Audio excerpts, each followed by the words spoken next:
Close your eyes now and place your hand lightly on your sternum. If, within 30 seconds, you do not feel a tiny shift, a cooling that moves from the chest toward the nape, or a quiet widening of your awareness, you may stop this video. Breathe in through your nose, counting to 4, hold the breath, only long enough to notice the space at the top, and exhale slowly through the mouth to 6. As you breathe, bring to mind a day when you felt inexhaustible. Imagine the sunlight on your skin, the sound of distant laughter, the taste of salt or coffee, and let that feeling expand into the center of your chest. Notice the slight trembling like a cord tuning in the belly, the small warmth along the spine, the prickle behind the eyes, the slow lengthening of time. That sensation is the first proof the formula offers. You have just received the first delivery. There are 2 phases to this method. Phase 1 is the tuning, the subtle correction that you felt now. Phase 2 is the inscription, the deeper work that will allow the change to hold at the cellular level. The formula you will learn comes from a lineage attributed to Thoth, and yet it resonates with modern discoveries about pineal function, biophotons, and state-dependent temporal dilation. If this notion speaks to you, type in the comments the phrase, "My body obeys my mind," and anchor your intention publicly. Stay with me because the method must be practiced sequentially to create durable regeneration and a realignment of inner time. To understand how this works, we must travel to the margin where myth and measurement meet and find a lost instruction carved in symbols that point to an internal laboratory of light. Now listen as I take you to the source and show you the practice step by step. Long before laboratories had lights that could see the cell, and before maps of the brain were drawn on screens, there were scribes who spoke in metaphors about clocks that could be wound backwards. In a narrow valley that opens like a palm, there was a temple recorded only in fragmentary texts, a place locals called the House of Quiet Numbers. Legend says Thoth, the keeper of measurement, walked there as a teacher of time. He taught that inner chronology is not fixed, that a person carries many times within the heart, the body, and the lumen between cells. The story passed down through fragments and oral lines tells of a chamber carved into black limestone, where walls were etched with the flower of light, and a basin held water that shimmered with tiny sparks at dawn. In that chamber, initiates learned to direct a current that elders called ak, and to translate the breath into a sequence that reanimated tissue. The account is not literal in the sense of modern documentation, yet in the way of patterns, it is precise. Scholars like Dr. Sinclair in Cairo once found comparable motifs in papyri fragments and in a few unclassified tablets labeled amenti, which referred to journeys into the inner underworld or inner laboratory. The keeper Brother Kem, who guarded a private library in Upper Nile, described to me the same lexicon of light. He said the ancients encoded processes as imagery so that the body could recognize them instinctively. That is why this tradition can be read alongside neurophysiology. It is possible to name the same processes with different languages and still point to the same mechanism. The ancients oriented attention to the pineal as a hinge. They trained the third vision not as a mystical flourish, but as a regulatory organ, and that is precisely where ritual and biology converge. The voice of the old text is poetic, yet when filtered through the language of modern science, the metaphor maps onto coherent states of the heart-brain coupling, on the emission of biophotons, and on hormonal cascades that alter repair pathways. You will hear me use terms like prana, chi, rasayana, and chakras because these words index bodily experiences that have consistent correlates in physiology.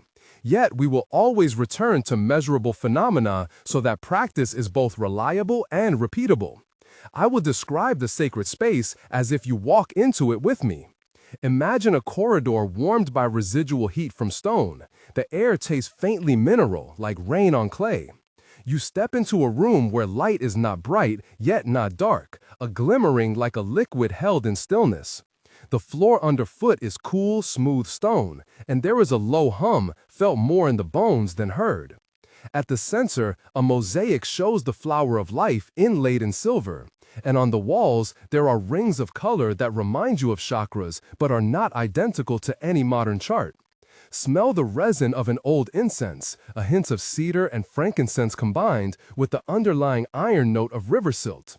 When you touch the mosaic, it sends a soft vibration up your fingertips, a reminder that the place responds to contact. Voices arrive, distant and layered, like a choir behind a wall. Some are low and resonant, others high and quick. A cup of water set in a basin gives off a faint glow, like disturbed biophotons in a lab slide seen under magnification. From the corner, a figure rises, Amara, the archivist, who tends the basin, and she says with a whisper, "Feel the currents." You and she trade 3 short lines of conversation. Amara asks, "How do you know you are ready?" You answer, "I feel the pull in my chest now, as if something aligns." Amara says, "Then offer breath and memory." That exchange is small, but it contains instruction. Nearby, Matteo, who keeps the lamps, moves them in a slow rhythm and hears the change like a string finding pitch. Curator Hessel watches and records the tempo with the reed. He keeps like a metronome. Each sensory element, the cool floor, the resin, the soft hum, the shimmering water, the tactile buzz of the mosaic, and the slight metallic tang in the air becomes part of the practice. Testimonies of students like Lila, who sat by the basin years later, report warmth in the eyes, a smell of ozone, and the feeling of time slowing like syrup moving through the throat. These are the reports that formed the oral manual and allowed later practitioners to design an internal practice you will learn now. We need a map to translate these images into a practice. The sacred anatomy they used named 3 registers, Kar, Bar, and Ak. Kar is the field closest to the skin, the moving breath surface, the felt presence of prana or chi. Bar is the midfield of emotional tone, the coherence of heart and brain, the rhythmic conductor that sets tempo. Ak is the deep luminous register, the inner light, the biophoton field, the place of memory, of power where cellular repair is encoded. Picture 3 concentric layers like ripples in a pond. The outer ripple is Kar, where your breath and movement tune the body. The middle ripple is Bar, where emotions set the speed of metabolism and repair. The inner core is Ak, where light and memory meet and where temporal dilation can be experienced. In modern language, Bar maps to heart-brain coherence and Ak maps to networks in the pineal and to the emitted biophotons that carry information between cells. The third vision, then, is not simply seeing in the metaphoric domain. It is a calibrated attention that the pineal helps mediate, a focal hinge between Bar and Ak. The term biophotons appears in journals describing faint photon emissions from cells that correlate with signaling. When heart and brain enter a coherent state, the patterns of these biophotons stabilize, and the sensation of expanded time, often reported in rituals, becomes measurable as temporal dilation of subjective experience. These findings do not explain everything yet. They offer a scaffold. Imagine your breath like a bow, and the bar like a violin string, and the Ak as the wood and cavity of the instrument. The right breath produces a tone that reverberates and reshapes the instrument itself. Now I will locate the portal that you will train the pineal and third vision. Place the tip of your attention at the center of the forehead, slightly above the bridge of the nose. Feel the fine pressure there, a gentle warmth or coolness that is sometimes noticed as a flutter. As you bring intention to that point, sense the subtle current that runs from sternum to crown like a filament of light. You will cultivate coherence between heart and mind. Coherence is a rhythmic alignment where your breathing, your heart rate, and your focus fall into a stable ratio. This state is practical. When the heart and mind are coherent, the autonomic system shifts from defensive, and the pineal shows patterns consistent with greater melatonin regulation and increased synchronization with cellular repair mechanisms often associated with rasayana in Ayurvedic texts. You will learn to modulate this by a 3-part breathing pattern, a micro-posture, and a phrase of anchoring. In physiological terms, the breathing alters vagal tone, and the phrase anchors the limbic circuits that create memory of power. The pineal responds not because it is magical, but because it is anatomically connected to these systems and to the neuroendocrine cascade that governs circadian and repair processes. Phase 1 of the formula is the tuning. Sit with spine vertical, feet grounded, or lie flat if you need to. Place a palm on the sternum and the other palm over the soft spot between collarbones. Close your eyes. Inhale through the nose, counting to 4. Expand the belly, then the ribs. Hold the breath for 2 counts, feel the slight fullness, and then exhale through the mouth to 6, releasing the air gently. On each exhale, imagine a filament of light descending from the center of the forehead down to the heart and then outward into the fingers. Repeat this cycle for 5 full breaths, then switch to a slower count. Inhale to 6, hold to 3, exhale to 8. While you breathe, softly bring to mind a memory of power, a moment you felt wholly alive, a climb, a performance, a laugh. Let the sensory details be vivid, the color, the smell, the texture, the temperature. Let the muscle tone of that memory return to you. Say to yourself silently the phrase, "My body obeys my mind," in time with each exhale. Feel the chest soften, the jaw relax, and the space around the pineal widen like a small aperture opening.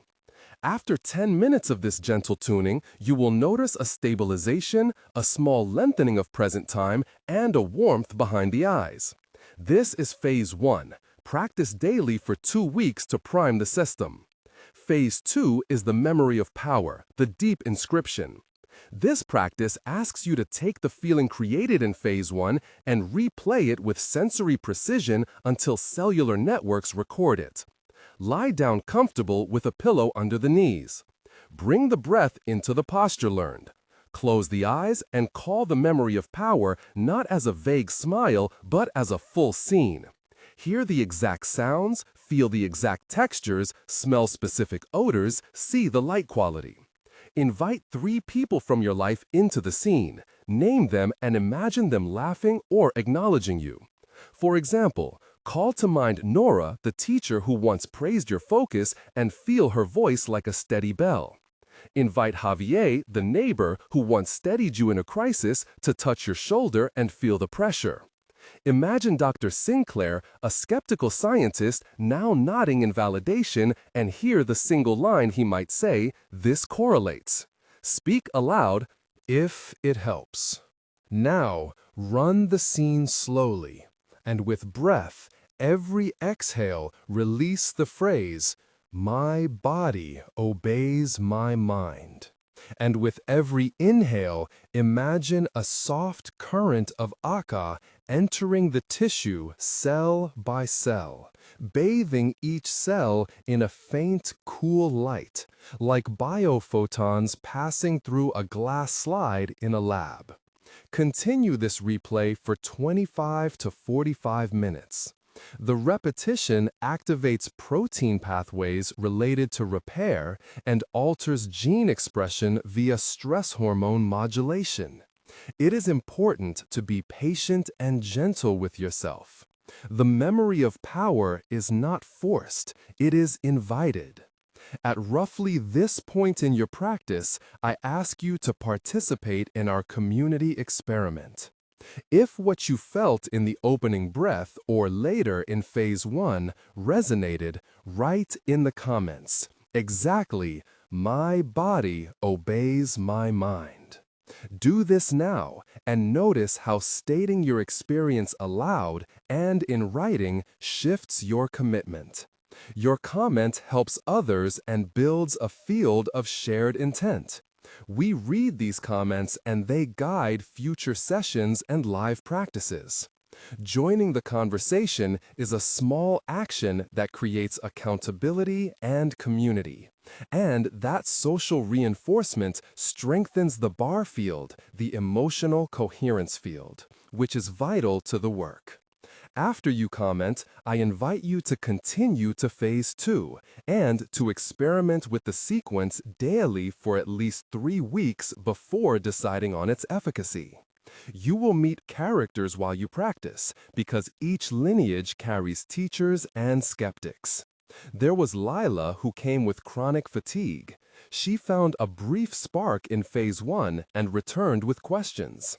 There was Mateo, who kept the lamps, who insisted on precise timing and logged heart rate before and after. There was Amara, who taught the staging of memory and who guided novices through sensory cues. Curator Hessel cataloged symbols and said in one meeting, "The images are protocols, not pictures." Dr. Sinclair met me in a small lab, and he recorded changes in heart rate variability after 30 minutes of practice.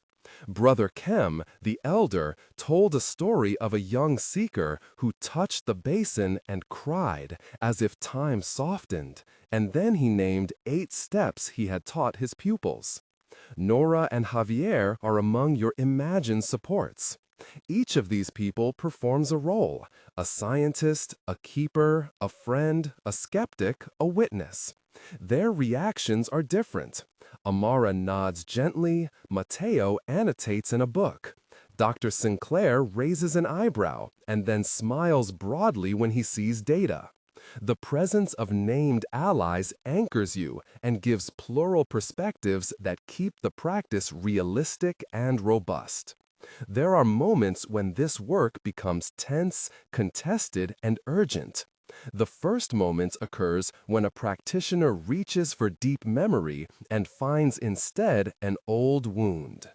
The breath constricts and the chest tightens, the pineal area feels prickly, the mind floods with an image you did not intend. You face a choice: to close down, or to hold and breathe through. Hold and breathe. Allow the scene to be witnessed, not relived. Say to yourself, "I see this memory. I will not be consumed." And use the method to bring coherence back to the heart. The second moment of tension is when the community pushes expectation too quickly. Some present claim instant transformation, and new students feel failure when their bodies do not change overnight. Anxiety rises, the bar field becomes inconsistent. In these hours, the practice must be returned to basics, to breath counts, to micro postures, to humble repetition. The third moment of tension arrives in the meeting with science, when a skeptic asks for measurable proof and the data is partial. You may feel exposed and defensive. Respond with curiosity and invite inquiry. Do not convert. Invite Dr. Sinclair into the practice and ask him to measure heart rate variability, cortisol levels, and biophoton emissions if possible. These 3 tensions are not barriers, they are thresholds that refine your approach. Integrating this formula into daily life is where transformation thickens. Borrowing from Taoist micro-practices, you will cultivate small moments of coherence during routine actions. Bring prana into washing hands. Feel chi in the grip of a cup. From Ayurveda, take rasayana practices, gentle oiling of the head, and a sleep routine that supports pineal balance. From Tibetan methods, borrow the visualizations of inner light, and from modern breath science, preserve the counts and the heart focus. A daily routine might look like morning tuning, 10 minutes, phase 1 breathing. A midday 3-minute coherence reset at your desk using the inhale 4, hold 2, exhale 6 with the phrase anchored. And an evening memory practice 20 minutes before sleep. Once a week, perform a longer ritual where you light simple incense like cedar and frankincense, breathe slowly, and allow the scene to unfold for 40 minutes. Keep a notebook, log, recommends writing 3 sensory descriptors of each session: sound, temperature, texture, and 1 biological observation, like better sleep or steadier energy. Over time, these small integrations accumulate, and the practices from different traditions begin to harmonize rather than compete because they are all working on kar, bar, and ak, the outer, middle, and inner registers. I want to share 3 concrete testimonies that show progression over time. Layla, after 3 weeks, reported improvement in sleep onset and a steadying of energy during afternoons. Mateo, after 1 month, recorded increased heart rate variability and a subjective feeling of time expansion in meditation. Nora, after 3 months, reported that old aches receded and that she woke with a sense of possibility, and that is regeneration in practice. These are anecdotal, yet they form a pattern. The epilogue of this instruction is temporal, and I would describe it in 3 stages to give you a horizon for results over the first month, third month, and 6th month. 1 month from now, you should expect initial signs. Your nights may deepen, and you may notice increments of restorative sleep. Small tasks will feel less fatiguing. The tuning practice will become more familiar. Your breath counts will be muscle memory, and the pineal area may feel less foreign. Emotionally, you will experience small anchor points of coherence, a minute or 2 where reactivity softens. Practically, log changes in a simple journal. Track sleep quality, energy dips, and note any surprises. Do not expect miracles at this stage. Expect reliable signals that the system is responding. At 3 months, the practice compounds. The memory of power becomes stronger. The neural pathways associated with the feeling of vitality are reinforced. You may notice changes in skin tone, a lightness in movement, a clearer sense of presence. Patterns of inflammation may show reduction as you enter rest-repair cycles more easily. Socially, your relationships may shift because bar-field coherence influences interpersonal resonance. You will likely feel more patience and a different tempo in your day. At this stage, integrate rasayana and a weekly ritual. Consider measuring objective markers, such as sleep duration and basic labs, and if possible, work with a sympathetic clinician like Dr. Sinclair or a practices-oriented practitioner to chart progress. The phrase, "my body obeys my mind," will stop being a mantra and start to operate as a conditional trigger for physiological responses because the limbic system recognizes it as a cue for safety and repair. At 6 months, the cumulative effects present as a qualitative shift. Your inner time will feel more malleable. Memories will not dominate you in the same way because the ache field holds a different story. The memory of power has been rewritten into cellular habits. This is regeneration, not only in feeling, but in rhythm. You may find that chronic patterns of energy depletion are replaced by a stable baseline, and that moments of temporal dilation appear spontaneously during ordinary tasks like walking or washing dishes. Your pineal will have been trained through repeated coherence to act as a hinge in a new configuration, and your sense of identity may broaden toward a self that is less constrained by reactive narratives and more aligns with the deeper luminous register. Practically, you will have a reliable practice routine, community support, and data points that help you refine further. Before we close, I will return to the practical notes. If you are new, begin with phase 1, 5 to 10 minutes twice daily, and progress slowly to the longer memory of power sessions. Name your support crew and consulting people. Write them down. Try to involve at least 5 people in your imagined scene, as this strengthens the social field. Nora, Javier, Amara, Mateo, Dr. Sinclair, and Brother Chem are good examples. Respect your limits. If the memory work brings up strong pain, seek a therapist who will collaborate with somatic-informed approaches. Be curious about measurement. Invite simple metrics, and if you can access HRV or sleep tracking, do so. The vocabulary you now know: pineal, third vision, carbar, ak, biophotons, coherence, prana, rasayana chi, flower of life, immensi, regeneration, temporal dilation, memory of power will function as a map, not a dogma. Use it to orient yourself, not to entrench belief. If this session helped, consider subscribing to follow a sequence of guided practices. We will publish weekly sessions that blend mythic context and measurable protocols, and sometimes host live experiments. If you sensed anything here, write in the comments, "My body obeys my mind," and share one sensory detail you noticed: the color, the sound, the warmth. That gesture makes the practice social, and it helps us design future material and live sessions. Finally, remember that Thoth's formula as we receive it today is not about conquering time, but about reclaiming the quality of presence that supports repair and the revelation of your truer self. Practice with gentleness, with curiosity, with patience, and with the humility to test and to measure. May your breath be a bow that tunes the instrument of your life. May the bar of your heart keep steady rhythm, and may the arc of your inner light hold memory of power, so that regeneration can unfold. Continue the sequence tomorrow, and you will be surprised by what time gives back to you.